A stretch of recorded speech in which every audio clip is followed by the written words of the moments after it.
ano na naman tayo, mag-overhaul na naman tayo ng Honda Wave. Hindi na ako maandar, hindi na rin mapa.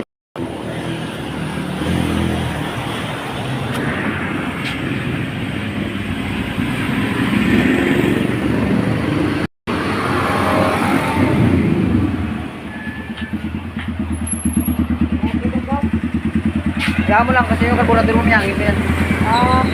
Kaya pala din na ako. Binaba kasi yung carburetor na talagang miyangin pa yan. Bumbahin mo na lang ng bumbahin, mawawala din yan.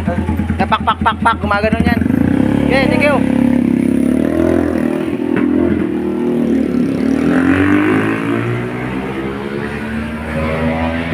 Yun, nabaha din yun. Nakatapos ko lang din yun. Nakatapos lang din gawin yun, yung motor star na 250cc yata yun. Nakatapos ko lang ito ng sunod. Oh. By schedule kasi ito mga boss.